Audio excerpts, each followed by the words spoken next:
আপনি কেমন আছেন? ভালো আছি, তবে উদ্বেগ বাড়ছে। উদ্বেগ বাড়ছে কেন? 5 আগস্ট 2024-এর পরে milk and honey will be flowing, কিন্তু যতটুকু হতে পারতো সেটা হচ্ছে না। চোরতন্ত্র কি এখনো এক্সিস্ট করে নাকি আপনার এটা বিলীন হয়ে গেছে? চোরতন্ত্রের যে অবকাঠামো, সফটওয়্যার এবং হার্ডওয়্যার দুইটাই এখনো আছে। নির্বাচনী ক্যাম্পেইনের ভিতরে কোনো গুণগত পরিবর্তন আপনি লক্ষ্য করছেন কিনা?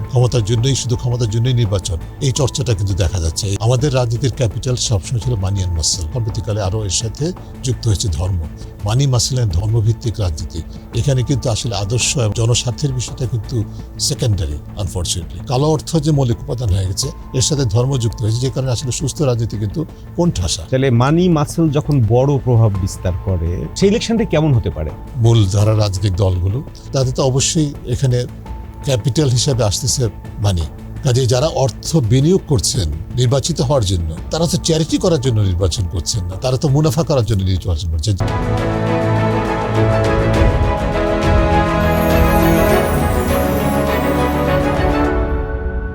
Hello and welcome to R cable presents কেমন সংসদ চাই।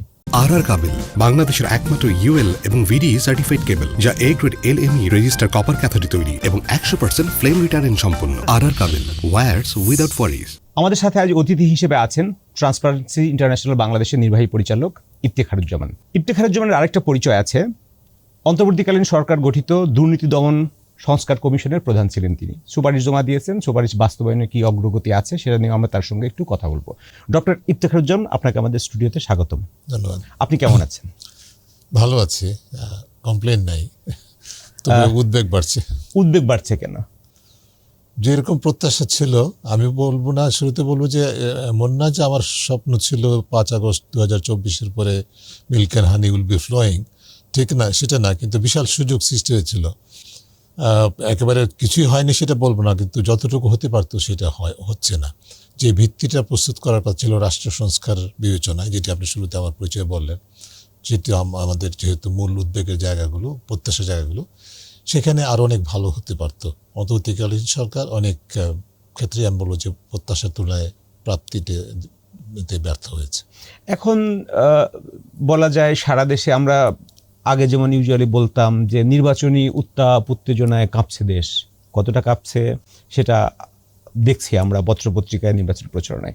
এই প্রচারণায় বড় একটা প্রতিশ্রুতি আসছে বড় দলগুলোর কাছ থেকে।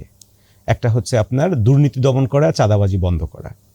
তো দুর্নীতি দমন করা, চাঁদাবাজি বন্ধ করা, এইটার জন্য আপনার দুর্নীতি টুটি ধরা হোক বা যেটাই হোক, সংসদের তো একটা নেতৃত্ব থাকা উচিত, বা সংসদ নেতৃত্ব না থাকলে কি হয় সেটা আমরা অতীতে দেখেছি। তো আপনি কেমন সংসদ চান, যে সংসদটা এই অভিযানটাকে যদি নতুন সরকার আপনার এক্সপেডাইট করতে চায়, তাহলে সংসদের ভূমিকাটা কেমন হওয়া উচিত? আপনি কেমন সেই সংসদ প্রত্যাশা করেন? এটা খুব গুরুত্বপূর্ণ জায়গায় হাত দিয়েছেন। তার কারণ হচ্ছে অনেকে মনে করে যে দুর্নীতি নিয়ন্ত্রণে শুধু দুর্নীতি দমন কমিশনের দায়িত্ব। এটা ঠিক, এটা তার হচ্ছে স্পেশালাইজড বডি হিসেবে তার দায়িত্ব। কিন্তু দুর্নীতি দমনের জন্য বা প্রতিরোধের জন্য যে প্রতিষ্ঠানগুলো, অন্য যে প্রতিষ্ঠানগুলো অত্যন্ত গুরুত্বপূর্ণ এবং সরাসরি প্রত্যক্ষ ভূমিকা পালন করে, তার মধ্যে শীর্ষে জাতীয় সংসদ। কাজে জাতীয় সংসদ কার্যকর হতে হবে। জাতীয় সংসদ একটা প্রাণবন্ত সংসদ হবে, যেখানে সরকারি দলকে বিরোধী দল নাজেহাল করবে প্রশ্নবানের বিরুদ্ধে এবং বিতর্কের মাধ্যমে, সুস্থ বিতর্কের, প্রতিযোগিতাপূর্ণ বিতর্কের মাধ্যমে।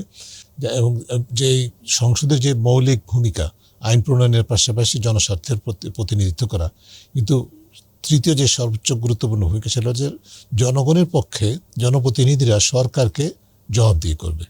এটা হচ্ছে সংসদের মৌলিক ভূমিকার অন্যতম। এই ভূমিকাটা পালনের জন্য যেই ধরনের উপাদান লাগবে, তার মধ্যে শীর্ষে হচ্ছে যে আমার সংসদ সদস্য তো কারা। এখন আমি খুব বিনয়ের সাথে বলবো যে আমরা যেটা দেখেছি, যারা সংসদ সদস্য হিসেবে নির্বাচিত হবেন, যেই দলগুলো আমাদের কর্তৃত্ববাদ পতনের পর যে বিজয়ী শক্তি, তারা 5 আগস্ট 2024 থেকে কী করেছে সারা দেশে। 5 আগস্ট 2024-এর বিকেলবেলা থেকে কিন্তু মাঠ পর্যায়ে সারা দেশেই যে আমাদের পলিটিক্যাল অ্যান্ড গভর্নেন্সের যে স্পেসটা আছে, সেগুলো কিন্তু দলবাজি, দখলবাজি, চাঁদাবাজির মাধ্যমে একটা বিশাল দুর্নীতির কর্মযজ্ঞ অনুষ্ঠিত হয়েছে, যেটি ধারাবাহিকভাবে পরবর্তীতে রূপান্তরিত হয়ে মামলা বাণিজ্য, গ্রেপ্তার বাণিজ্য, জামিন বাণিজ্য ইত্যাদিতে রূপান্তরিত। এবং এখানে মূল শক্তিটা কিন্তু আমাদের রাজনৈতিক শক্তি কাজ করেছে, যে শক্তিগুলোর থেকেই আমার সংসদ সদস্য নির্বাচিত হবেন। তাহলে কি আপনি বলতে শুরুতেই আমি বলবো যে হতাশাজনক কথা বলতে চাই না, তারপরও এই যে এই সংসদের এই প্রতিষ্ঠানটির গুরুত্বপূর্ণ ভূমিকা এই কারণে যে পৃথিবীর কোনো দেশে দুর্নীতি নিয়ন্ত্রণ হয় না যেখানে রাজনৈতিক সদিচ্ছা না থাকে। এখন আমরা খুব ভালো লাগছে শুনছি, তো খুব আস্থা রাখতে পারছি না, যদিও বড় দলগুলো এবং ছোট দলগুলো প্রায় সকলেই কিন্তু দুর্নীতির বিরুদ্ধে সোচ্চার যুদ্ধ ঘোষণা করছে, ত্রুটি চেরে ধরা হবে, জিহাদ ঘোষণা করছে। শুধু তাই নয়, আমাদের যে ঐকমত্য কমিশন, জাতীয় ঐকমত্য কমিশনে যে সমস্ত প্রস্তাবগুলো নিয়ে দুর্নীতি দমন কমিশন, সংস্কার কমিশনের পক্ষ থেকে আলোচনা হয়েছে, পুরো যে প্রতিবেদনটা, প্রতিটা রাজনৈতিক দলই কিন্তু প্রায় শতভাগ রাজনৈতিক দল প্রায় শতভাগ সুপারিশ কিন্তু তারা মেনে নিয়েছে। কাজে আমাদের একটা আশাবাদের জায়গা আছে। এখন সেটার প্রতিফলন যদি ঘটে যে রাজনৈতিক অঙ্গীকারে তাদের ম্যানিফেস্টো এবং তারা এই কথা বলে মানুষের কাছে ভোট নিয়ে আসবে, তাহলে তো এটার প্রতিফলন আমার জাতীয় সংসদে হতে হবে। এইটা হচ্ছে প্রথম। এটা কতটুকু হবে তারা আসলে বাস্তবেই এই অঙ্গীকারটুকু কতটুকু ধারণ করতে পারবে সেটার উপর নির্ভর করবে। এটা ধারণ করার জন্য যারা ক্ষমতায় থাকবেন যেই দল, সেই দলকে যারা বিরোধী দলে থাকবেন, বিরোধী দল যদি নির্বাচিত না হন, পরাজিত হন, তাহলে কিন্তু তাদের কাজ শেষ হয়ে যায় না। তারা যে ওই যে অঙ্গীকার, বিজয়ী দল যে অঙ্গীকার করছে সেই এই অঙ্গীকার পালন করছে কিনা সেটা দেখবে। তারা করতে না পারলে জবাবদিহি করবে। ওখানেই তো প্রশ্নটা আসবে, আপনি দুর্নীতির বিরুদ্ধে অঙ্গীকার করেছিলেন, আপনার সরকার দুর্নীতিগ্রস্ত, দুর্নীতিতে নিমজ্জিত। এই বিষয়গুলো আলোচনা যেরকম হবে, তার চেয়ে আরও গুরুত্বপূর্ণ হচ্ছে যে আমার প্রতিটি মন্ত্রণালয় সম্পর্কিত যেই সংসদীয় কমিটিগুলো আছে, অন্যান্য যে কমিটিগুলো আছে যেগুলো আরও বেশি স্ট্র্যাটেজিক্যালি ইম্পর্টেন্ট, সেগুলো কতটুকু কার্যকর হবে। প্রত্যেকটা কমিটিতেই কিন্তু প্রতিটা ক্ষেত্রে দুর্নীতি, অনিয়ম, অনাচার, আইনের লঙ্ঘন ইত্যাদি সম্পর্কে আলোচনা, নিবিড় আলোচনার মাধ্যমে সরকারকে বা সরকারি দলকে জবাবদিহিতার জায়গাটা করে নিতে হয়, করে দেওয়া আছে, সেটাকে ব্যবহার করতে হয়। এইটি আমাদের বাংলাদেশের ইতিহাসে আমরা দীর্ঘকাল যাবৎ সংসদ পার্লামেন্ট ওয়াচ নামে যে গবেষণাটা করি, তাতে আমরা দেখি নাই আসলে। তো এই দেখি না, মানে এই চর্চাটা হঠাৎ করে পরিবর্তন হবে সেটি যেরকম আশা করা অনুচিত বাস্তবে, কিন্তু যে আমাদের ব্যাকগ্রাউন্ডটা ধরতে হবে। রক্তে রঞ্জিত যে জুলাই সনদ, তার উপর ভিত্তি করে যে সংসদীয় চর্চার মধ্যে প্রতিফলনকারী যে সমস্ত অঙ্গীকারগুলো আছে, সেগুলো যদি বাস্তবায়িত করার জন্য রাজনৈতিক দলগুলো এবং তাদের জনপ্রতিনিধি হিসাবে যারা নির্বাচিত হবেন, তারা যদি অন্তত প্রথম যে প্রত্যাশাটা হবে মানসিকতার পরিবর্তন হচ্ছে কিনা, তাদের প্রত্যাশার পরিবর্তন হচ্ছে কিনা, নাকি তারা এই যে নির্বাচিত হচ্ছেন, they will treat it as a licence for corruption, মানে এটাকে এই যে জনপ্রতিনিধিত্বের অবস্থানটাকে তারা দুর্নীতির একটা লাইসেন্সের মধ্যে ব্যবহার করবেন কিনা, ক্ষমতার ব্যবহার একটা লাইসেন্সের মধ্যে ব্যবহার করবেন না, এইটা দেখার বিষয়। এটা যেন না হয় সেটা যদি নিশ্চিত করার জন্য আমার ওই যেটা বললাম যে কমিটিগুলো কার্যকর করতে হবে। সংসদে যারা সরকারি দল আছে তারা বিরোধী দলকে এই বিতর্কের মাধ্যমে প্রশ্নবিদ্ধ করবে, জবাবদিহির জায়গা নিয়ে আসবে। যে মানুষের জন্য একটা সুযোগ সৃষ্টি হবে, যে আলোচনা হচ্ছে সেগুলো শুনে মানুষ উৎসাহিত হবে এবং তাদের দাবিটাও অব্যাহত থাকবে। তাহলে এটা নির্ভর করছে তাদের পলিটিক্যাল উইলের উপরে, রাজনৈতিক সদিচ্ছার উপরে। তারা ডেমোক্রেসি প্র্যাকটিস করবেন নাকি ক্লেপ্টোক্রেসি প্র্যাকটিস করবেন। গত 13-14-15 বছর ধরে বলা হয় বাংলাদেশে আসলে সব ক্ষেত্রে চোরতন্ত্র প্রতিষ্ঠা হয়ে গেছে।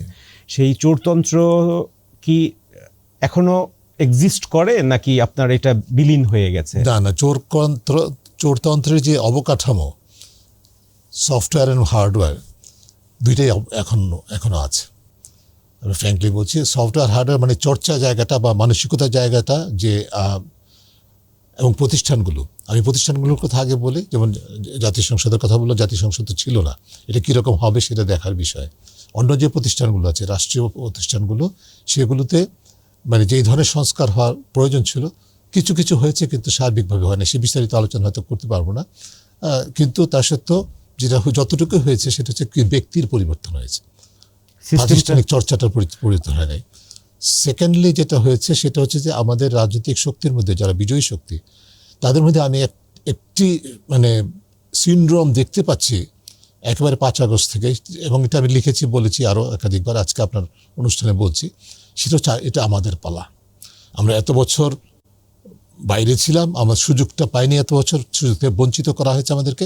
এখন আমরা বিজয়ী হয়েছি, এখন এটা আমাদের পালা। একটা সিস্টেম ডেভেলপ হয়ে আছে, সেই ডেভেলপ সিস্টেমটাকে এবার নিজেরা ব্যবহার করে ব্যবহার করে আমরা সেটাকে নিজেরা, ওই যে আগের ক্ষমতার ব্যবহার, দুর্নীতি তো একটা সোজা বাংলায় দুর্নীতি, কিন্তু চোর তন্ত্র যে কথাটা বলেন, ক্লেপ্টোক্রেসি, চোরের রাজত্ব, সেইটা প্রতিষ্ঠিত যেটার জন্য যে করা চোর হয়েছিল, যখন শাসন করে সিস্টেমেটিক্যালি যেটা করা হয়েছিল, সেটা তো ধসে পড়ে নাই, সেটা কিন্তু মানে এটার মানে ক্ষমতায় অধিষ্ঠিত যারা ছিল তারা পালিয়ে গেছে, কিন্তু সিস্টেমটা কিন্তু আনফর্চুনেটলি ইনট্যাক্ট আছে, আমি বলবো প্র্যাকটিক্যালি। তো এই সিস্টেম যদি বহাল থাকে তাহলে আপনার আপনি যে প্রশ্নটা আমি করতে চাচ্ছিলাম সেটা হচ্ছে, আপনি প্রতিষ্ঠানের কথা বলছেন, জাতীয় সংসদ, আরও প্রতিষ্ঠান যেগুলোকে আমরা নামে চিনি, যে নামে, তারা কি আসলে সেই প্রতিষ্ঠান, নাকি এটা জাস্ট একটা কাঠামো হিসেবে আছে? প্রতিষ্ঠান হলে সেই প্রতিষ্ঠানের যে আইন কানুন আছে, রুলস রেগুলেশন আছে, সেগুলোতে এনফোর্সমেন্ট হতে হয়, সেগুলো কি ছিল? তাহলে প্রতিষ্ঠান, আপনার এই যে শব্দটা এনফোর্সমেন্ট, প্রতিষ্ঠানগুলো আছে, রুলস এন্ড রেগুলেশনস আছে, প্রসিডিউরস ডিফাইন করা আছে, ল আছে, যেটাকে আইনের চোখে সবাই সেই ল দৃষ্টিভঙ্গি থেকে সমান, সবকিছু কিন্তু কাগজে লেখা আছে, সংবিধানে লেখা আছে, আইনে লেখা আছে, কিন্তু সেটা চর্চা জায়গাটা হচ্ছে যে ঘাটতি। চর্চা না থাকলে কি কেউ প্রতিষ্ঠান হতে পারে? নামে প্রতিষ্ঠান। তাহলে জাতীয় সংসদ আমাদের এটা যে সুদৃশ্য, মানে একটা মনোরম দেখতে একটা ভবন, এটা কি শুধুই একটা ভবন? এটা প্রতিষ্ঠান হতে পারেনি এখনো। এখন পর্যন্ত যেটি প্রত্যাশা জায়গা ছিল সেটা হয় নাই, কিন্তু হবে না সেটা আমি বলবো। আমরা এক্সপেক্ট করি, আমরা প্রত্যাশা করবো যে এটা পরিবর্তনটা হবে। যেমন কয়েকটা জিনিস হয়েছে, এবং যেটা জুলাই সনদ যদি ভোট রায় হয় গণভোটে, যেমন বিরোধী দল থেকে সংসদের কি বলে যে ডেপুটি স্পিকার হবে বাধ্যতামূলকভাবে। আচ্ছা, যে মৌলিক কতগুলো কমিটি আছে সেগুলোর কমিটির প্রধান হবেন বিরোধী দল থেকে, এবং অন্য সকল মন্ত্রণালয় সংক্রান্ত কমিটিগুলো আপনার ওই যে প্রপোর্শনেট টু আসন সেভাবে করা হবে, মানে নির্বাচিত হবে সভাপতি। এই যে চর্চাগুলো কিন্তু আগে ছিল না। এটা তো যদি বলছেন, যদি হ্যাঁ ভোট জয় হয়, যদি হ্যাঁ ভোট জয় না হয় তাহলে এই জয় না হলেও কিছু কিছু জিনিস আছে যেগুলো অনেকগুলো রাজনৈতিক দল, মানে প্রায় সবগুলো রাজনৈতিক দল তারা স্বাক্ষর করেছে এবং তারা সেখানে নোট অফ ডিসেন্ট ছাড়া সম্মত হয়েছে। তার মধ্যে আমি যেগুলো বললাম এগুলো কিন্তু অন্তর্ভুক্ত। কাজে এটাতে সম্ভাবনা কিন্তু আছে, একেবারে ধূলিসাৎ হয়ে গেছে সেটা আমি বলবো না। আর তাছাড়া আমি তো বিশ্বাস করতে চাই না গণভোটের রায় হাবতক হবে না, এটা তো বিশ্বাস করতে চাই না। এটা হাইপোথেটিক্যালি আমরা জিজ্ঞেস করলাম।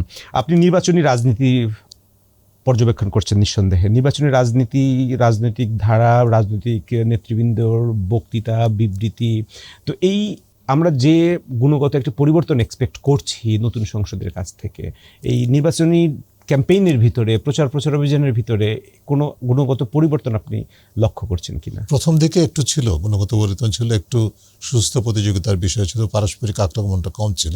কিন্তু নির্বাচন যত ঘনিয়ে আসে তত বেশি ওই যে ক্ষমতার রাজনীতি, ক্ষমতায় যেতেই হবে, সেই ক্ষমতার জন্যই, শুধু ক্ষমতার জন্যই নির্বাচন, এই চর্চাটা কিন্তু দেখা যাচ্ছে, এই আলামতগুলো দেখা যাচ্ছে। কিন্তু তাহলে এটা কি একটা কম্পিটিশন, যে কোনো কিছু দখল করার জন্য এক ধরনের কম্পিটিশন, মানে ক্ষমতায় যাওয়ার রাজনীতি, ক্ষমতা দখলের রাজনীতি। এবং ক্ষমতা, তার পিছনে কারণটা হলো যে উইনার টেকস অল, যিনি জিতবেন, যিনি ক্ষমতায় থাকবেন তিনি সবই পাবেন, যিনি ক্ষমতায় থাকবেন না, বিরোধী দলে থাকবেন বা সংসদের বাইরে থাকবেন, তাদের জন্য কিছুই নাই।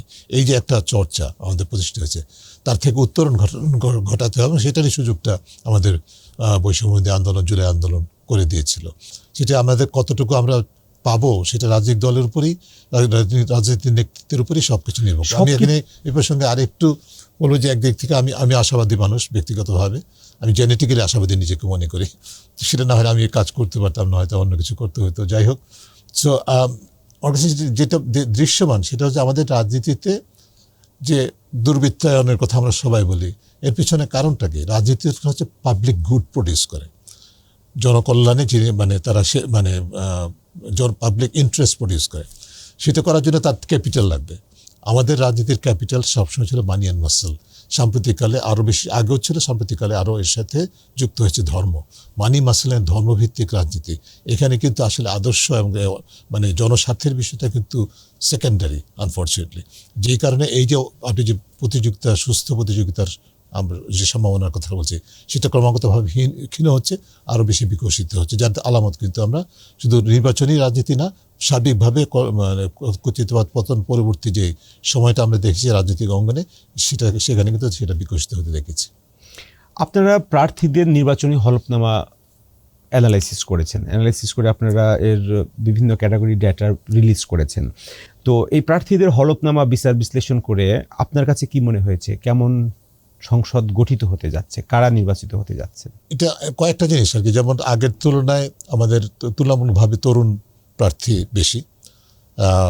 এটার যদি বাস্তবতা যদি বা নির্বাচনে তার প্রতিফলন ঘটলে সেটা হবে, এবং গড় বয়সের ইয়েটাও মানে গড় বয়সটাও কমেছে। কাজে তুলনামূলকভাবে মানে আগের তুলনায় বলেন যে যারা কনভেনশনালি পলিটিক্যালি মানে আমরা ধরে নিয়েছি তাদের হাতে রাজনীতি, সেইটার জায়গায় কিছুটা পরিবর্তন, খুবই বলবো যে একেবারে সম্পূর্ণভাবে পরিবর্তন হয়ে গেছে সেটা না, কিছু পরিবর্তনের লক্ষণ দেখা যাচ্ছে। হতাশা ব্যঞ্জক হচ্ছে যে নারী প্রতিনিধিত্ব absolutely much below the expectation level. এমনকি তাদের যে অঙ্গীকার ছিল রাজনৈতিক দলগুলোর যে 5% ন্যূনতম, সেটাও ব্যর্থ হয়েছে সবগুলো দল। সেটা ডেটা বলছে সব মিলিয়ে বোধহয় 51টা রাজনৈতিক দল নির্বাচনে অংশ নিচ্ছে, 4%-এরও কম, কিন্তু 30টা দল মতো কোনো জিরো ক্যান্ডিডেট। তার মধ্যে একটা বড় দল বাংলাদেশ জামাতে ইসলামী, তার কোনো, এবং ইসলামপন্থী দলগুলো কারোই কোনো নারী প্রতিনিধি নাই বাস্তবে। সো হতাশাব্যঞ্জক। এমনকি আমাদের যে মূল ধারার রাজনীতির ধারক এবং যারা যে দলটি মানে এখন সবাই অনেকেই ভাবছেন যে বিজয়ী হবেন, বাংলাদেশ জাতীয়তাবাদী দল, তাদেরও কিন্তু দলের প্রার্থীর তুলনায় মানে দলের প্রার্থী যে মোট প্রার্থী তার তুলনায় যে গড় যে প্রায় 4% তার চেয়েও কম। এবং সেখানেও দেখা গেছে কম্প্রোমাইজটা হয়েছে কিন্তু মানি মাসল এবং ধর্মের কারণে। মানে এমন প্রার্থীকে কম্প্রোমাইজ করা হয়েছে, স্যাক্রিফাইস করা হয়েছে মনোনয়ন থেকে, যিনি হয়তো দলের কেন্দ্রীয় নেতা, নারী নেতা, কেন্দ্রীয় নারী নেত্রী, এবং দীর্ঘদিন খুব সোচ্চার ও সক্রিয় রাজনীতি, আলোচিত মুখ, তাকে কম্প্রোমাইজ করা মানে স্যাক্রিফাইস করা হলো বিকজ এখানে কোয়ালিশনটা হয়েছে ধর্মভিত্তিক রাজনীতির জন্য। কাজে এখানে আমাদের, আমি যেটা এই বিশ্লেষণে যেটা বলেছিলাম আজকে রিপিট করছি, আমাদের নারী প্রতিনিধিত্ব, অর্থ, পেশি আর ধর্মের হাতে জিম্মি আছে। তো এই ধরনের বিষয়গুলো আমাদের বিশ্লেষণে আছে। আর তাছাড়া আরেকটা জিনিস হচ্ছে যে একটা বিশাল একটা তুলনামূলক বেশ বড় হারের প্রতিনিধি আছেন যারা ঋণ খেলাপি। ঋণ খেলাপিটা আমাদের পলিটিক্যাল কালচারের মধ্যে একটা অবিচ্ছেদ্য অংশ হয়ে গেছে। ক্ষমতায় কোনো না কোনোভাবে ক্ষমতার সাথে সম্পৃক্ত হলে ঋণ গ্রহণ করে, আর ঋণ গ্রহণ করে সেটাকে আর ফেরত না দেওয়ার যে চর্চাটা, সেটা আগের সরকারের আমলে এক ধরনের ওই যারা বাংলাদেশের ঋণ খেলাপির চর্চাটা চালু করেছিলেন তারাই কিন্তু সরকারের মানে যে রাষ্ট্র কাঠামোর শীর্ষ পর্যায় পর্যন্ত দখল করে নিয়েছিলেন। সেই চর্চাটা কিন্তু ওই ব্যক্তিগুলোর পরিবর্তন হয়েছে, কিন্তু আমরা দেখতে পাচ্ছি ধারাবাহিকতাটা এই একইভাবে আবহমান আছে, কিন্তু সেটা কতটুকু বাস্তবে হবে সেটা দেখার বিষয়। তো এই ধরনের বিষয়গুলো আছে। ব্যবসায়ীদের কথা বলছি, ব্যবসা যাদের মূল পেশা ব্যবসা, তারা হচ্ছে প্রার্থীর মধ্যে 48%, মানে প্রায় অর্ধেকের কাছাকাছি। এটা যখন নির্বাচনের ফলটা হবে, এর আগে আমাদের যেটা ছিল, আমাদের যেটা 71-72 সংসদে ছিল 17.5% যাদের মূল পেশা ব্যবসা, দ্বাদশ সংসদে ছিল 65%, বেশি। এবার সংসদে কতটুকু হয় সেটা দেখার বিষয়, যারা নির্বাচিত হবে। বিজনেস অ্যান্ড পলিটিক্স যেটা বললাম যে পুঁজি মানে রাজনীতির পুঁজি, তা আদর্শ বা জনস্বার্থ, তার তুলনায় তার পাশাপাশি অবশ্যই অর্থটা ছাড়া রাজনীতি চলে না, কিন্তু অর্থ যে মৌলিক উপাদান হয়ে গেছে, কালো অর্থ যে মৌলিক উপাদান হয়ে গেছে, এর সাথে ধর্ম যুক্ত হয়েছে, যে কারণে আসলে সুস্থ রাজনীতি কিন্তু কোণঠাসা। সুস্থ রাজনীতি ইজ এক্সটিংক্ট প্রজাতি যাদেরকে বলা হয়, ওরকম একটা অবস্থা সৃষ্টি। তাহলে এবার ব্যবসায়ীদের সংখ্যা এই প্রার্থী পর্যায়ে কম দেখা যাচ্ছে, এটা কি অন্যতম একটা কারণ যে বড় একটা দলের ব্যবসায়ীরা নাই? বড় একটা দল যেহেতু ডিসকোয়ালিফাইড হয়েছে নির্বাচন। না, প্রার্থী পর্যায়ে কম না, প্রার্থী পর্যায়ে আগেও এরকমই থাকতো, কিন্তু যারা জয়ী হয়েছেন তাদের হারটা বাড়তো। কারণ যেটা বলছিলেন মানি মাসল এবং ধর্ম, এইটার এই নির্বাচনেও তো একটা বড় প্রভাব বিস্তার করছে। তাহলে মানি মাসল যখন বড় প্রভাব বিস্তার করে, এবং সেই ইলেকশনের মাধ্যমে বা সেই ইলেকশনটা কেমন হতে পারে? সেই ইলেকশনটা আমরা আশা করতে পারি যে সুস্থ প্রতিযোগিতা এবং কি বলো যে নিরপেক্ষ এবং গ্রহণযোগ্য নির্বাচন হবে, কিন্তু তার মূল ভিত্তিটা অন্যতম, যেটা যেভাবে প্রচারণা হচ্ছে, যেভাবে অর্থের ব্যবহার হচ্ছে মূল ধারা রাজনৈতিক দলগুলো, তাতে তো অবশ্যই এখানে ক্যাপিটাল হিসাবে আসতেছে মানি।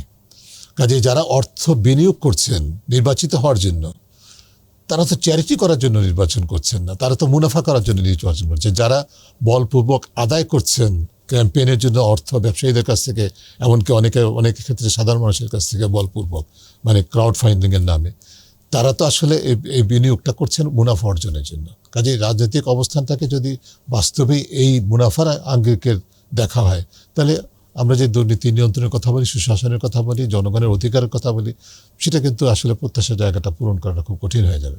তো এই কম্পিটিশনের মাধ্যমে দিয়ে গঠিত যে সংসদ হতে যাচ্ছে, সেই সংসদ আমরা প্রথমে যেমনটা আলোচনা করছিলাম যে দুর্নীতি বিরোধী অভিযানের নেতৃত্ব দিবে, সেই সংসদ তাহলে তার নেতৃত্ব দিতে গিয়ে প্রতিবন্ধকতা ফেস করতে হবে কিনা?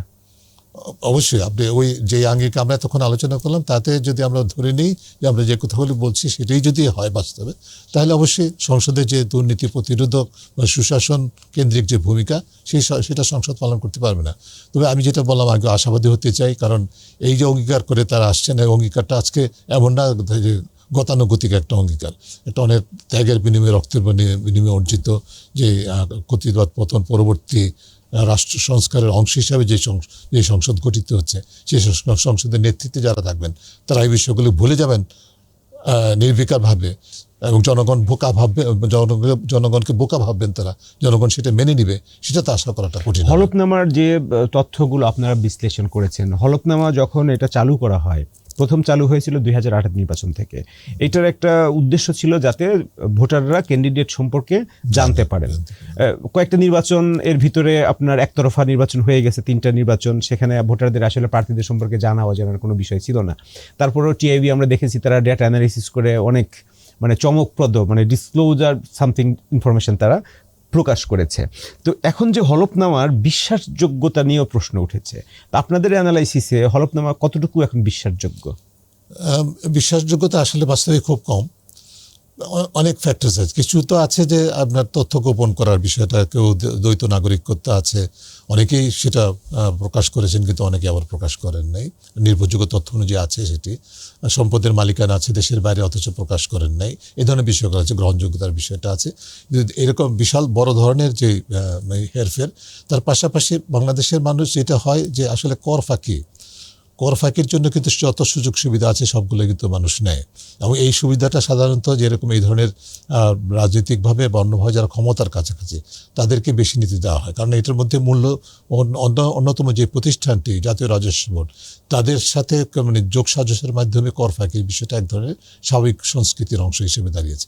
যেই কারণে আমরা যে হলফনামার যে তথ্যগুলো পাই, সেগুলোর আসলে ব্যাপ্তি, গভীরতা এবং গ্রহণযোগ্যতা কতখানি, সেটা নিয়ে সবসময় প্রশ্ন আছে। যেই কারণে এই যে আপনার প্রশ্নের মূল জায়গাটা যদি আমি যাই, এই যে হলফনামার চর্চাটা যে চালু হয়েছে এবং এটা এখনও বিদ্যমান আছে, এটার অন্যতম উদ্দেশ্য হচ্ছে শুধুমাত্র এই ধরনের বিশ্লেষণের মধ্যে তুলে ধরা, এটার মধ্যে কিন্তু সীমাবদ্ধ নয়। যার উপরে যে প্রতিষ্ঠানগুলোর উপরে অর্পিত দায়িত্ব আছে যে তারা এগুলোকে যাচাই করে যদি ব্যত্যয়ের ক্ষেত্রে যথাযথ ব্যবস্থা গ্রহণ করবে। এখানে আমি 3টি প্রতিষ্ঠানের কথা বলতে চাই। আমাদের নির্বাচন কমিশনের দায়িত্ব আছে, যদি তথ্যের বিভ্রান্তিকর তথ্য হয় বা ভুল তথ্য হয় বা তথ্যের গোপনীয়তা গোপন করা হয়, তাহলে এবং সেটা যদি প্রমাণিত হয়, তাহলে কিন্তু যে প্রার্থী এই ধরনের মানে সঠিক তথ্য দিয়ে ব্যর্থ হয়েছেন, তার প্রার্থীতা কিন্তু নির্বাচিত হওয়ার পরও এমনকি পুরো সংসদের মেয়াদে যে কোনো সময় প্রমাণিত হলে বাতিল হয়ে যেতে পারে। এই ভূমিকাটা আমাদের নির্বাচন কমিশন কখনো করে না, আমরা আশা করবো যে এবার সেটা করবে। দ্বিতীয় যে বিষয়, দুর্নীতি দমন কমিশনের অত্যন্ত গুরুত্বপূর্ণ দায়িত্ব আছে, কারণ তার আগে হচ্ছে জাতীয় রাজস্ব বোর্ডের দায়িত্ব। জাতীয় রাজস্ব বোর্ডের দায়িত্ব সেটা হচ্ছে যে এই যে হলফনামার তথ্য এবং তাদের যে ট্যাক্স অ্যাসেসমেন্টের যে তথ্য, সেটার সাথে বৈধ আর সামঞ্জস্যপূর্ণ আছে কিনা, কর ফাঁকির বিষয়টা আছে কিনা, সেটা দেখার বিষয়। অ্যাসেসমেন্ট যথাযথভাবে হয়েছে কিনা এবং এটা হলফনামার তথ্যের সাথে মিলিয়ে দেখা, এবং বাইরের আয় এবং সম্পদের যে তথ্য আছে সেগুলোর সাথে যাচাই করে দেখা। নির্বাচন জাতীয় রাজস্ব বোর্ড সেটি যদি করতে পারে, তাহলে যে আমাদের যে বিশালভাবে কর ফাঁকি, বাংলাদেশের কর জিডিপির হার বিশ্বের সর্বনিম্ন পর্যায়ে আছে, তার অন্যতম কারণটা কিন্তু এই কর ফাঁকি, এমনকি আফগানিস্তান থেকেও কম। এই যে একটা চিত্র, এটার পিছনে কিন্তু এই যে আমরা মতিউর রহমান, মানে কুখ্যাত না সুখ্যাত বলবো আমি ঠিক জানি না, ছাগলকাণ্ডের মতো, হ্যাঁ ছাগলকাণ্ডের এই ধরনের চরিত্র যারা, আপনি ইমাজিন করেন হাজার হাজার কোটি টাকার সে মালিক হয়েছে তিনি, কিন্তু ওই যে যারা কর ফাঁকি দিয়েছেন, যে অঙ্কের কর ফাঁকি দিয়েছে, একটা ক্ষুদ্র অংশের অর্জন যোগ সাজনের মাধ্যমে পেয়েছেন।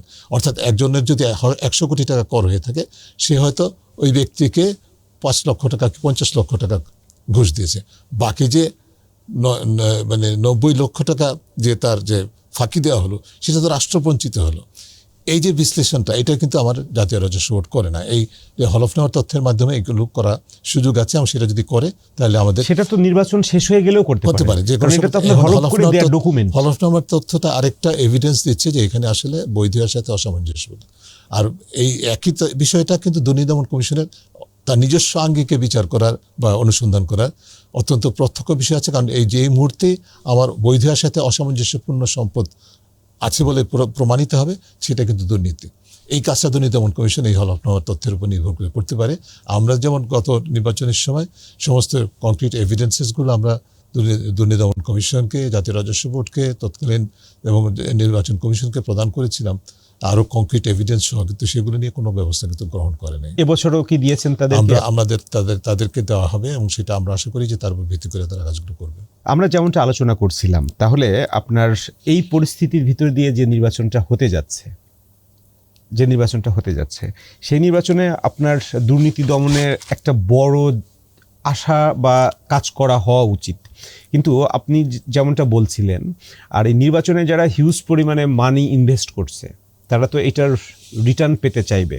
তো রিটার্ন পেতে চাইলে আবার আগে যেমন ছিলাম যে সিস্টেমটা বহাল রয়েছে, সেই সিস্টেমই তো আবার আস্তে আস্তে আস্তে আস্তে সারফেস লেভেলে চলে আসবে। তাহলে দুর্নীতি দমনের জন্য অন্তর্বর্তীকালীন সরকারের সময়ও কিছু সংস্কারমূলক উদ্যোগ নেওয়া হয়েছে, কিছু আইন কানুনও সংশোধন করা হয়েছে, আবার দলগুলোও বড় বড় প্রতিশ্রুতি দিচ্ছে। বাংলাদেশ থেকে আসলে দুর্নীতি দমন করাটা জরুরি কেন? দুর্নীতি থাকলে ক্ষতি কি? আর দুর্নীতি থাকার কারণে, দুর্নীতি তো সবাই সহনশীল হয়ে গেছে, রাষ্ট্রের ক্ষতিটা কি করে? না, যারা সবাই সহনশীল হয়ে গেছে এই কথাটা আমি বিশ্বাস করতে চাই না। মানুষ বাধ্য হচ্ছে দুর্নীতিকে মেনে নিতে। সাধারণ মানুষের কথা বলবো, দুর্নীতি আসলে একটা বড় ধরনের দুর্নীতি, যেটার কথা বলছি আমরা। দুর্নীতির কারণে ক্ষতিগ্রস্ত হয় সারা দেশ, পুরো দেশবাসী ক্ষতিগ্রস্ত হয়। কমপক্ষে 2 থেকে 3% জাতীয় আয়ের ক্ষতি হয় সরাসরি, মানে আমাদের হেলথ বাজেটের কয়েক গুণ বেশি। তারপরে শুধু সেটা না, এটা কিন্তু ইন এডিশন টু দ্যাট, তার বাইরে বাংলাদেশ থেকে দেশের বাইরে যে চোরতন্ত্রের মাধ্যমে যে পাচার হয়েছে, মানি লন্ডারিং, অর্থ পাচার, যেটা তার পরিমাণ হচ্ছে যে $234 বিলিয়ন, প্রতি বছর $16 বিলিয়ন করে পাচার হয়। আমাদের এখন রিজার্ভ আছে কত? কাজে সেই হিসাবে, এবং সেটা আমি বলছি, এটা খুব পরিষ্কারভাবে বোঝা যাবে। এই যে পাচার হয়, মানে যে অঙ্কটা বললাম, সেটা বাংলাদেশে যত বিদেশি অর্থ সহায়তা, উন্নয়ন সহায়তা, প্লাস যত ফরেন ডাইরেক্ট ইনভেস্টমেন্ট সংশ্লিষ্ট বছরে এসেছে, তার দ্বিগুণ। অর্থাৎ আমরা যে এক্সটার্নাল ইনফ্লো যা হয়েছে, তার তুলনায় দ্বিগুণ আউটফ্লো হয়েছে। বিশাল কিন্তু আমাদের এই অর্থ কিন্তু ফেরত পাওয়াটা। তাহলে কি এভাবে আমরা বলতে পারি কিনা যে রাষ্ট্রের যে মূল কাজগুলো, আপনার সামাজিক স্থিতিশীলতা বজায় রাখা, অর্ডার মেনটেন করা, আর হলো জনকল্যাণমূলক কাজ করা, এইটা করতে গেলে রাষ্ট্রের যে মাসল দরকার হয়, তাহলে করাপশন কি সেই মাসলগুলোকে আসলে খেয়ে ফেলে অবক্ষয় হয়ে যায়, এবং সম্পূর্ণভাবে সেগুলো যে নিষ্ক্রিয় হয়ে যায়। তাহলে আস্তে আস্তে রাষ্ট্র ব্যর্থতা, সেই দিকে আমরা চলে গেছিলাম, কিন্তু আশার কথা হচ্ছে যে আমরা সেই অবস্থা একটা ব্রেক করা গেছে, একটা সম্ভাবনা সৃষ্টি করা গেছে। একেবারে আমি যেটা শুরুতে বলেছি, milk and honey are not flowing, কিন্তু তা সত্ত্বেও কিন্তু আমি মনে করি যে এই যে আমরা যদি সংসদের সম্ভাবনা নিয়ে কিছু কথা বললাম বা এর প্রতিকূলতা নিয়ে কথা বললাম, তা সত্ত্বেও ধরে নিই হাইপোথেটিক্যালি যে আমাদের সংসদ সদস্যরা, নির্বাচিত সংসদ সদস্যরা বা সরকারি উচ্চ পর্যায়ের কর্মকর্তারা একই ধারায় দুর্নীতিতে নিমজ্জিত, তখন সেই সময় দুর্নীতি দমন কমিশন কী করবে বা অন্য প্রতিষ্ঠানগুলো কী করবে? তারা কি নির্বিকার থাকবে? আমরা তো আশা করি যে তাদের উপরে অর্পিত যে দায়িত্ব, সেগুলো তারা যথাযথ পালন করবে। কিন্তু সেটা কতটুকু করবে, সেটার সাথে দ্বিচারিতা, মানে দ্বৈত বিষয় আছে। তার কারণ হচ্ছে যে সম্ভাবনাটা ছিল দুর্নীতি দমন কমিশনকে যতটুকু কার্যকর করায়, সেটাও কিন্তু প্রতিহত করা হয়েছে অন্তর্বর্তীকালীন সরকারের আমলে। হতাশা তো শেষ নাই। আপনারা যে সুপারিশগুলো করেছিলেন, আমি প্রথমে আপনার পরিচয় যেমন বলছিলাম যে দুর্নীতি দমন সংস্কার কমিশনের প্রধান ছিলেন আপনি, আপনারা যে সুপারিশগুলো করেছিলেন, মানে সংবিধান সংশোধন ছাড়াই আইন কানুনের মাধ্যমে যেগুলো করা সম্ভব, সেগুলো কি আসলে সঠিক পথে যেতে পারছে কিনা?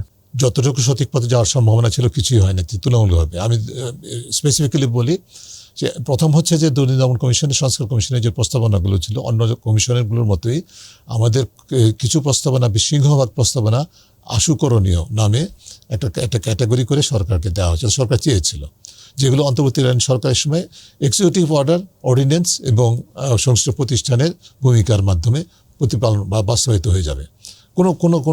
কোনো ধরনের কোনো অসুবিধা থাকার কথা নয়। কিন্তু এখনো পর্যন্ত, আজকে পর্যন্ত আমাদের তথ্য অনুযায়ী সেগুলো নিয়ে কোনো বাস্তবে তেমন কোনো পদক্ষেপ গৃহীত হচ্ছে। প্রতিবন্ধকতা কোথায়? হ্যাঁ, প্রতিবন্ধকতা আসলে আমি যেটা ইতিমধ্যে পাবলিকলি বলেছি, সেটা হচ্ছে সরকারের মধ্যে, অন্তর্বর্তীকালীন সরকারের মধ্যে এই ধরনের কোনো চিন্তা ভাবনা ছিল না যে একদিক থেকে আমরা পুরো রাষ্ট্র, সকল দেশের সকল মানুষ সংস্কার চাই, যেরকম ঠিক সরকারও, যদি আমি ধরে নিই অন্তর্বর্তীকালীন সরকার সংস্কার চেয়েছে, যে কারণেই তো কমিশনগুলি গঠন করেছে। কিন্তু এই যে কমিশনগুলোর প্রতিবেদন বাস্তবায়নের পথে যারা অন্তরায় সৃষ্টি করবে, যা ঝুঁকি, অর্থাৎ সাধারণ এই ধরনের কাজে যে রিস্ক অ্যানালাইসিস, ঝুঁকির বিশ্লেষণ করে তারপর ভিত্তি করে সেটাকে ঝুঁকিকে মোকাবেলা করার জন্য যে কৌশল প্রণয়ন করার কথা, দায়িত্বটা ছিল, সেটা পালন করতে অন্তর্বর্তীকালীন সরকার ব্যর্থ হয়েছে। যে কারণে আমি স্পেসিফিক্যালি এখন দৃষ্টান্ত যদি বলি, দুদক সংস্কার কমিশনের অন্যতম অংশ হিসেবে দুদকের যে অরিজিনাল আইনটা, সেটা সংস্কার করার কথা। এখন যে এই সংস্কারগুলো প্রস্তাবনা করা হয়েছে, তার মধ্যে কিছু কিছু পিক অ্যান্ড চুজ করে অ্যাডহক ভিত্তিতে প্রস্তাবনাগুলো অধ্যাদেশের মাধ্যমে পরিবর্তন করা হয়েছে। কিন্তু মৌলিক স্ট্র্যাটেজিক জায়গাগুলো সেগুলো উদ্দেশ্যমূলকভাবে, আমি রিপিট করব, উদ্দেশ্যমূলকভাবে আমলাতন্ত্রের চাপে অন্তর্বর্তীকালীন সরকার করতে পারে নাই এবং করতে পারে নাই বললে হাফ ট্রুথ হবে। কারণ সরকারের মধ্যেই একটা বড় অংশ, আমার জানা মতে, নির্ভরযোগ্য তথ্য ও সরকার অভ্যন্তরীণ তথ্য থেকে অন্তত 7 জন উপদেষ্টা সেই প্রস্তাবের বিরোধিতা করেছে আমলাতন্ত্রের সাথে যোগসাজশের মাধ্যমে। এই যে একটা সংস্কারের দায়িত্বপ্রাপ্ত সরকার সংস্কার বিমুখ অবস্থান গ্রহণ করেছে, এটার দায়িত্ব এই সরকারকে যেরকম নিতে হবে, কিন্তু এটার জন্য প্রতিফলটা, নেতিবাচক ফসলটা দেশবাসীকে বুঝতে হবে। কিছুদিন আগে আপনি একটা মন্তব্য করেছিলেন, অন্তর্বর্তী সরকারের উপদেষ্টা পরিষদের চেয়ে আমলাতন্ত্রের একটু অংশ বেশি প্রভাবশালী। এটা কি এটারই যে দৃষ্টান্তটা দিলাম, এটারই একটা যে কথাটা মন্তব্যটা, তারই দৃষ্টান্তটা কিন্তু আমি দুদক সংস্কার কমিশনের একটা প্রস্তাব সম্পর্কে বললাম। সেই প্রস্তাবটা আমি আরেকটু এক্সপ্লেইন করি, তাহলে জিনিসটা দর্শকের জন্য পরিষ্কার হবে। আমাদের একটা সুপারিশ ছিল, অনেক সুপারিশের পাশাপাশি, যে দুদক যে কারণে ব্যর্থতার পরিচয় দিয়েছে তার দায়িত্ব পালনে, সেটার অন্যতম বিষয়টা ছিল দুদককে ব্যবহার করা হয়েছে যারা ক্ষমতাসীন তাদেরকে দুর্নীতি সুরক্ষা দেওয়ার জন্য, আর যারা ক্ষমতার বাইরে তাদেরকে নাজেহাল করার জন্য, হয়রানি করার জন্য, সেটা রাজনীতি হোক, অন্য কোনো কারণে যদি বিরাট ভাজন, তাদেরকে নাজেহাল করার জন্য দুদককে ব্যবহার করা হয়েছে। এবং কিন্তু এটার বিপরীতে কোনো জবাবদিহিতার কোনো ক্ষেত্র ছিল না। আমরা যে প্রস্তাবটা করেছি, অন্য সকল প্রস্তাবের পাশাপাশি, এটা এককভাবে শুধু এটা কাজ করবে না, সেটা হচ্ছে যে দুদকের কার্যক্রমের জন্য একটা সরকারের নিয়ন্ত্রণের বাইরে একটা পর্যালোচনা কমিটি থাকবে। এবং পর্যালোচনা কমিটির দায়িত্বটা হবে যে প্রতি 6 মাস পর দুদকের কাছে যে অভিযোগগুলো এসছে বা দুদকের নজরে এসছে যে সমস্ত অভিযোগগুলো, সেগুলোর কোনটা গ্রহণ করা হয়েছে পদক্ষেপের জন্য, কোনটা গ্রহণ করা হয় নাই, যেটা গ্রহণ করা হয়েছে সেটা কোন যুক্তিতে সেটা গ্রহণ করা হয়, কোন তারও একটা অ্যাকাউন্টেবিলিটি, দুদকের একটা, আমরা ফুল ইন্ডিপেন্ডেন্স চেয়েছি, অপারেশনাল ফাইন্যান্সিয়াল সমস্ত ইন্ডিপেন্ডেন্স চেয়েছি। তার জন্য যে প্রস্তাবনাগুলো, সেগুলো অনেক কিছু মান্য করা হয় নাই। একইভাবে এই যে জবাবদিহিতার জায়গাটা, সেখানে সেই যে পর্যালোচনা কমিটি, এই বিষয়টি লম্বা স্টোরি, সংক্ষেপে বলতে গেলে একটা পর্যায়ে নভেম্বর মাসের 19 তারিখে সরকারের সাথে বসে যারা সংশ্লিষ্ট উপদেষ্টাগণ এবং শীর্ষ সরকারি কর্মকর্তা, আমলাগণ, তাদের সাথে 1.5 ঘন্টার একটা বৈঠকে আমরা সম্মত করতে তাদেরকে সম্ভব হয়েছিল। তারা রাজি হয়েছেন, হ্যাঁ ঠিক আছে, because I was able to convince them যে কীভাবে করতে হবে, কেন করতে হবে, এবং সেটা নোট করেছেন তারা। কিন্তু তারপরে দেখা গেল, এবং শুধুমাত্র একটাই প্রস্তাব ডিফারেন্স তারা প্রস্তাব করেছে, যে আমরা একই প্রস্তাবের মধ্যে বাছাই এবং পর্যালোচনা কমিটি বলেছিলাম, ওরা বললেন বাছাই কমিটি একটা, পর্যালোচনা কমিটি আরেকটা হবে।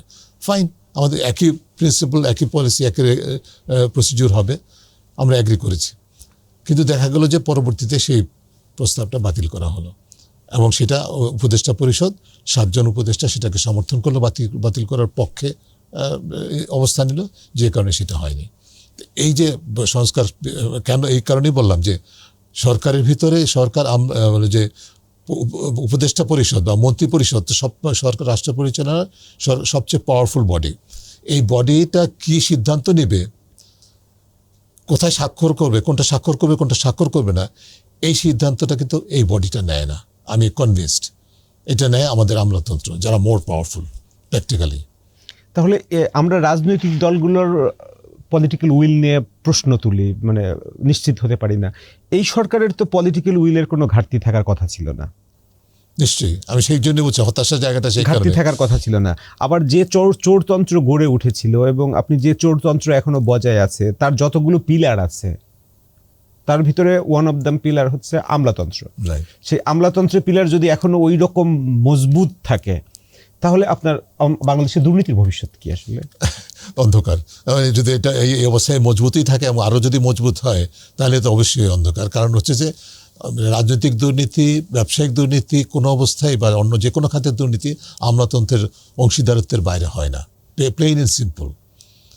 সেই আমলাতন্ত্রের যদি আমরা যেহেতু আলোচনা করছি, এর অন্য সংস্কার কমিশনগুলোর পাশাপাশি জনপ্রশাসন সংস্কার কমিশনের বেশ অনেকগুলো, প্রায় 2 শতাধিক প্রস্তাবনা ছিল পুরো জনপ্রশাসনকে ডেলি সাজানোর জন্য।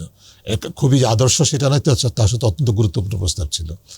যেটা হয়েছে, কোনো প্রস্তাব যেটা ওই 80 করণীয়র মধ্যে থেকে 2 ডজন প্রস্তাব তারা পিক অ্যান্ড চুজ করেছে, যার মধ্যে শীর্ষ তালিকার শীর্ষে হচ্ছে যে টয়লেট পরিষ্কার রাখতে হবে। এই হচ্ছে যে প্রাধান্যের জায়গাটা। অথচ এখন যেটা করা হচ্ছে, অফিসে অফিসে টয়লেট পরিষ্কার হ্যাঁ, রাখতে রাখতে হবে, হবে। নাকি অথচ এই যে- হাইওয়ে গুলোতে যেটা পেট্রোল পাম্প আছে, ফুয়েল এই স্টেশন জাতীয় আছে, বিষয়গুলো। ওগুলোতে টয়লেট স্থাপন করতে হবে। আনফরচুনেটলি এটা হাস্যকর কিন্তু অনেক বেদনাদায়ক। বেদনাদায়ক এই কারণে যে ইতিমধ্যে এটা গণমাধ্যমে এসে আলোচিত হচ্ছে, আমরা সেটার প্রতিবাদ করেছি। এই যে সরকারের গঠিত একটা পে কমিশন করা হয়েছে। আমরা সবসময় বলি যে 10 বছর হয়ে গেছে, পে কমিশনের রিপোর্ট মানে করা দরকার এবং পরিবর্তন বলে যে চেঞ্জ করা দরকার, অবশ্যই অস্বীকার করার কোনো উপায় নেই। কিন্তু এটাকে আইসোলেটেড ভাবে দেখার কোনো সুযোগ নাই। আমি বেতন ভাতা বৃদ্ধি করবো definitely as part of N incentive, কিন্তু ইনসেন্টিভটা তো শুধুমাত্র ক্যারট আসলে হবে না। আপনি কিসের Carrot- ইনসেনটিভ হ্যাঁ, দিচ্ছেন? কিসের ইনসেন্টিভ দিচ্ছি? ইনসেন্টিভ দিচ্ছি আমরা জবাবদিহিমূলক সরকারি দায়িত্ব পালন করা, দুর্নীতিমুক্ত হয়ে সরকারি কর্মচারী হিসেবে তার দায়িত্ব পালন করবে, জনসেবাটাকে স্বচ্ছ এবং মানুষের কাছে জনবান্ধব করবে। এই ধরনের তো পূর্ব শর্ত। আমি যেটা বলতে চাই সেটা হচ্ছে, ঠিক আছে, আমরা যদি আমার জনগণ কিন্তু প্রস্তুত না যে অতিরিক্ত অর্থ ব্যয় হবে, সেটা বলা হচ্ছে 1,06,000 কোটি টাকা। 1,06,000 কোটি টাকা, যা ইতিমধ্যে যেটা জনগণের কিন্তু মানে ত্রাহি অবস্থা, যে মানে যে অর্থ সংকটের, আর্থিক সংকটের কারণে, অর্থনৈতিক সংকট বা কি বলে যে বেকারত্ব, ইত্যাদি সবকিছু মিলিয়ে এই অবস্থার মধ্যে আরো 1,06,000 কোটি টাকা অতিরিক্ত দেওয়ার জন্য জনগণকেই দিতে হবে। জনগণকে দিতে হবে। এটা প্রস্তুত কেনার জনগণ। সেকেন্ডলি হচ্ছে যে সবসময় যেটা দেখা যায়, যখন এই পে কমিশন শব্দটা উচ্চারিত হয়, বাজার মূল্য কিন্তু আবার বেড়ে যায়। এটার প্রভাব আবার জনগণকে বইতে হবে। থার্ড হচ্ছে, তার মোর ইম্পর্টেন্টলি, সবসময় যেটা হয়, বলা হয় যে বেতন ভাতা বৃদ্ধি করলে দুর্নীতি কমবে, ঘুষ লেনদেন কমবে, কিন্তু যেটা হয়, অভিজ্ঞতা বলছে যেটা কমা দূরে থাকুক, যেটা ঘুষ লেনদেনের প্রিমিয়াম বা হারটা বেড়ে যায়। যেই হারে বেতন ভাতা বৃদ্ধি হয়, তার চেয়ে বেশি হারে ঘুষ লেনদেনের হারটা বেড়ে যায়। কারণ তখন রিস্ক মানে যে আমাদের ওই যে ইনফ্লেশন হয়েছে, দুর্নীতিরও তো ঘুষেরও তো ইনফ্লেশন হয়, এই চিত্রটা হয়। যে এই কারণে আমি যেটা বলতে চাই সেটা হচ্ছে যে আমরা কিন্তু এটার বিরুদ্ধে না, ইন প্রিন্সিপাল। 2টা জিনিস করতে হবে, যে আমি যেটা বলতে চাই, ক্যারট দেবো, স্টিকও করতে হবে। আমি যখন বেতন ভাতা আমার বাড়বে, আমি যদি নিয়মের ব্যত্যয় করি, আইনের লঙ্ঘন করি, আমাকে জবাবদিহিতা নিশ্চিত করতে হবে। যে এই মুহূর্তে আমি সেটা নিশ্চিত করতে পারবো না, ওই বেতন ভাতা বৃদ্ধির কোনো অর্থ নেই। দ্বিতীয়, আমি একটা শর্তে আমি কিন্তু এখন বলতে চাই, একটা শর্তে বেতন ভাতা বৃদ্ধি করতে আমি রাজি আছি, সরকার করুক, আমাদের আপত্তি নাই। সেটা হচ্ছে যে শুধুমাত্র যারা তাদের আয় ব্যয়ের হিসাব, সম্পদের হিসাব প্রতি বছর নবায়নযোগ্য হালনাগাদ করার মতো পাবলিকলি ডিসক্লোজ করতে রাজি হবে, পাবলিক প্রকাশ করতে রাজি হবে, শুধু তাদের ক্ষেত্রেই আমার বেতন ভাতার বৃদ্ধিটা কার্যকর হবে। যারা করবেন না, তারা সেটা পাবেন না। আপনি এটা করেন, তাহলে দেখা যাবে যে বাস্তবেই দুর্নীতি নিয়ন্ত্রণের জন্য একটা সুযোগ সৃষ্টি হবে। তখন তো পে কমিশনও নাও চাইতে পারে অনেকে। পে কমিশন নাও চাইতে হবে। পে কমিশনও তো স্বার্থের দ্বন্দ্ব প্রসূত। পে কমিশনের যারা মূল কর্ণধার ছিলেন, যারা এটার সিদ্ধান্ত গ্রহণ প্রক্রিয়া ছিলেন, তারাও কিন্তু এই যে বেতন ভাতা বৃদ্ধির সুবিধাটা পাবেন। এখন সামনে নির্বাচনের মাধ্যমে সরকার গঠিত হবে, সরকারের সামনে প্রচুর চ্যালেঞ্জগুলো আসবে। তো এর ভিতরে অন্যতম, আমরা শুরুতেই যেমন বলছিলাম, দুর্নীতি দমন, তার নির্বাচনী প্রতিশ্রুতি অনুযায়ী আমাদের অ্যান্টি করাপশন কমিশন, যেটা দুদক বলে থাকি আমরা, সেটা কতটা প্রতিষ্ঠান হিসেবে গড়ে উঠতে পারছে, যেটা একটা নতুন সরকারকে এই সাপোর্টটা দিতে পারবে তার নির্বাচনী প্রতিশ্রুতি বাস্তবায়নের জন্য? মানে আমরা আগের ইতিহাসটা বাদ দিলেও আমি যেটা মনে করি যে বর্তমানে যে দুদক আছে তার সামনে প্রচুর সম্ভাবনা ছিল, আছে এখনো পর্যন্ত, কিন্তু সেটা বাস্তবে পরিগণিত হতে দেখছি না। আমি যে প্রতিকূলতার কথা বললাম আইনগতভাবে যেটা সৃষ্টি করা আছে, তার পাশাপাশিও দুদকের অভ্যন্তরীণ কিছু বিষয় আছে। এই প্রতিষ্ঠানটি হচ্ছে যে দুর্নীতি নিয়ন্ত্রণ করবে, কিন্তু দেশবাসী জানে, মানুষের অভিজ্ঞতা বলছে, দুদক নিজেও স্বীকার করে এর মধ্যে একটা উল্লেখযোগ্য অংশ কর্মচারী আছেন যারা দুর্নীতিগ্রস্ত, এবং তাদেরকে যে দুদক থেকে বহিষ্কার করতে হবে, আইনের আওতায় সুপর্দ করতে হবে, এই সুপারিশটা প্লেন অ্যান্ড সিম্পল দুদক সংস্কার কমিশনের পক্ষ থেকে করা হয়েছে এবং তার জন্য দিক নির্দেশনা দেওয়া হয়েছে কীভাবে করা যাবে। এই কাজটি দুদক করতে ব্যর্থ হয়েছে, এখন পর্যন্ত করে নেই। কেন করে নেই সেটা সুনির্দিষ্ট ব্যাখ্যা আমাদের কাছে নাই। শুধু বলা হচ্ছে যে তারা যদি আদালতে যায়, যদি রিট করলে করবে, সেটা দুদককে ফেস করতে হবে, কিন্তু সেটার জন্য আমি কম্প্রোমাইজ করবো সেটা হবে। দুদক দুর্নীতি নিয়ন্ত্রণ করবে, তার এমনও বলা হচ্ছে যে দুদক নিজের থেকে, দুদকের অভ্যন্তরীণ সূত্র বলে যে এমন কর্মচারী আছে যাদের বিরুদ্ধে অভিযোগ, যে কর্মকর্তা বা কর্মচারী তার বিরুদ্ধে অনুসন্ধান করছে, তার রেগুলার পেরোলে আছে। দুদক আইনের যে প্রস্তাবনা প্রিয়াম্বল, সেখানে লেখা আছে স্বাধীন দুর্নীতি দমন কমিশন। তাহলে এ কতটা স্বাধীন? বাস্তবে স্বাধীন, এটা এক অর্থে স্বাধীন, যে কারণ দুদক জবাবদিহির ঊর্ধ্বে, কিন্তু এই স্বাধীনতা is compromise by political and bureaucratic influence. যে জিনিসটা সেকেন্ড পয়েন্টের সাথে আমি যোগ করতে চাই, দুদকের যে কমিশনারগণ আছেন, চেয়ারম্যান এবং কমিশনার, তার পরবর্তী যে পর্যায়টা, সেখানে কিন্তু প্রায় সিংহভাগ আমলাতন্ত্র দ্বারা নিয়ন্ত্রিত। যে কারণে আমলাতন্ত্রের যে দুর্নীতি, সেটা সবসময় ধরাছোঁয়ার বাইরে থাকে।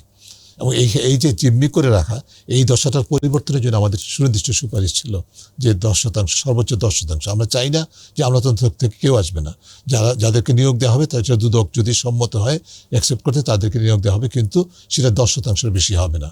কিন্তু সেটা কিন্তু মান্য করা হচ্ছে না, বাস্তবায়নের দিকে যাচ্ছে না। তারপরে এখানেও রেজিস্ট্যান্সটা ফ্রম উইদিন আছে। তাহলে আমরা কথা বলি গণতন্ত্র, স্বৈরতন্ত্র, চোরতন্ত্র, আমলাতন্ত্র। এই আমলাতন্ত্রের ভবিষ্যৎ কোন দিকে যাবে আমাদের ভবিষ্যৎকে ডিসাইড করতে? আমলাতন্ত্রের উপরে, ভবিষ্যতের উপরে অনেক কিছু, আমলাতন্ত্রের সংস্কার হচ্ছে কি হচ্ছে না, সেটার উপরে বাংলাদেশের গণতন্ত্র এবং সুশাসন, দুর্নীতি প্রতিরোধ, পুরো বিষয়গুলো অত্যন্ত জোরালোভাবে নির্ভর করবে কতটুকু সংস্কার বাস্তব পরিবর্তন হচ্ছে। আমি এখনো পর্যন্ত এমন কোনো দৃষ্টান্ত দেখছি না যে আমলাতন্ত্র শিক্ষা গ্রহণ করছে। আপনি ইমাজিন করেন, আমরা যে মবতন্ত্রের কথা বলি, বাংলাদেশে মব সহিংসতা থেকে বা যেটা একটা বড় ধরনের ডিজিজ হিসাবে এখন বিকশিত হয়েছে, এটার প্রথম দিকে কিন্তু 9 আগস্ট থেকেই 2024 আমলাতন্ত্রের অভ্যন্তরে বাংলাদেশের সচিবালয়ের ভিতরে যে মব হয়েছে, পদায়ন পদোন্নতি বদলির জন্য, আমরা একদিন বাইরে ছিলাম, আমাদের এখন পালা, এই যে, এবং সহিংসতা পর্যন্ত হয়েছে সেখানে পদায়নের জন্য। এটা কেন হয়েছে? তার কারণ হচ্ছে যে এই যে পদগুলোকে ব্যবহার করার জন্য, যে এটা ক্ষমতার ব্যবহারের মাধ্যমে তারা অনিয়ম দুর্নীতিতে বঞ্চিত ছিল, এখন এটা তাদের পালা। এই সংস্কৃতিটা এখনো আমরা, অর্থাৎ আমি যেটা বলতে চাচ্ছি যে বাংলাদেশের একদিক থেকে রাজনীতি, অন্যদিক থেকে আমলাতন্ত্র, তারা কিন্তু বৈষম্য বিরোধী আন্দোলন, জন অভ্যুত্থানের থেকে কোনো শিক্ষা গ্রহণ করেছে, সেটা বিশ্বাস করার মতো কোনো আমি দৃষ্টান্ত দেখছি না। আমি শতভাগ বলবো না অনিয়ম দুর্নীতিগ্রস্ত বা অনিয়মে নিমজ্জিত, কিন্তু সিংহভাগ সেই ভাবধারার মধ্যে আছে। তাহলে এই নতুন সংসদ এবং নতুন সরকারের সামনে কি কি বড় বড় চ্যালেঞ্জ দেখছেন? আমরা যেমন আলোচনা করলাম যে বাংলাদেশ ডেমোক্রেসি, গণতন্ত্র থেকে স্বৈরতন্ত্রে রূপান্তরিত হয়েছে, স্বৈরতন্ত্র থেকে চোরতন্ত্রে রূপান্তরিত হয়েছে, চোরতন্ত্র থেকে মবতন্ত্রে রূপান্তরিত হয়েছে। প্রত্যেকটা তন্ত্রের সাথেই আমলাতন্ত্র জড়িত আছে। তাহলে সামনের সংসদের চ্যালেঞ্জ কি কি, তার প্রায়োরিটি কি কি হওয়া উচিত, নতুন সরকারেরও বা টপ প্রায়োরিটি কি হওয়া উচিত? এটা সিংহভাগ নির্ভর করবে আমাদের রাজনৈতিক নেতৃত্বের, যে আপনি শুরু যে শব্দটা বলেছিলেন পলিটিক্যাল উইল, কমিটমেন্টের উপর নির্ভর করবে। যদি রাজনৈতিক নেতৃত্বের সৎসাহস দৃঢ়তা থাকে, তাহলে কিন্তু আমলাতন্ত্রের যে অতি ক্ষমতায়িত অবস্থানটার কথা আমরা বলছি, সেটা কোনো অবস্থায় কার্যকর হতে পারে না। যেহেতু রাজনৈতিক নেতৃত্বের মধ্যেই দুর্বলতা আছে, তারাই অনিয়মের সাথে জড়িত থাকতে চান, তারাই আমলাতন্ত্রকে ব্যবহার করে আমলাতন্ত্রের সাথে যোগসাজশের মধ্যে অনিয়মে জড়িত থাকতে চান। সেই কারণে আমলাতন্ত্র আপার হ্যান্ড নিয়ে নেয়। এবং এটার সুফলটা উভয় পক্ষে পেয়ে থাকে, যে কারণে এক ধরনের কলিসিভ বিজনেসটা চলতে থাকে, এর মধ্যে আবার ব্যবসা ঢুকে যায়। কাজে মূল নেতৃত্বটা নির্ভর করে, আপনি যেটা বলছেন প্রশ্নের উত্তরে বলবো যে নির্ভর করবে আমাদের যারা ক্ষমতায় আসবেন, দায়িত্ব গ্রহণ করবেন রাষ্ট্র পরিচালনার, তাদের মধ্যে সর্বোচ্চ পর্যায় থেকে বিভিন্ন অন্য সকল পর্যায়ে কতটুকু সৎসাহস থাকবে এবং অঙ্গীকার থাকবে দুর্নীতির বিরুদ্ধে দৃঢ় অবস্থান নেওয়ার। তাদের সেই অঙ্গীকারটা যদি থাকে এবং সেটা যদি চর্চায় রূপান্তর করতে পারেন, তাহলে অবশ্যই পরিবর্তন করা সম্ভব। অন্য সকল ক্ষেত্রের মতো আমলাতন্ত্রকেও নিয়ন্ত্রণ করা সম্ভব। আমলাতন্ত্রের মধ্যে এই ধরনের যে সমস্যাগুলোর কথা আমরা আলোচনা করলাম, এর বাইরেও আরও সমস্যা আছে। আমলাতন্ত্রের কিন্তু বিশাল বৈষম্য আছে। আমলাতন্ত্র শুধুমাত্র প্রশাসনিক আমলাতন্ত্র না, অন্য ক্যাডারগুলিতে যে আমলাতন্ত্র আছে সেইখানে কিন্তু বড় ধরনের বৈষম্য বিরাজ করছে, যেটা অন্তর্দ্বন্দ্ব বিরাজ করছে। এটা দে আর সিটিং মানে টিকিং বম আমি মনে করি। যে কোনো সময় সেখানে আরও যে অস্থিতিশীল পরিস্থিতি সৃষ্টি হতে পারে। যেগুলো নিয়ন্ত্রণের দায়িত্বটা হবে, নেতৃত্ব দিতে হবে আমাদের রাজনৈতিক নেতৃত্বের হাতে, রাজনৈতিক পর্যায় থেকে, এবং সে তখনই তারা যখন দৃঢ়তা দেখাতে পারবে, তখনই আমলাতন্ত্রকে যে নিয়ন্ত্রণের বাইরে আমরা মনে করছি অনেকে, সেটা থেকে ফিরিয়ে আনা যাবে।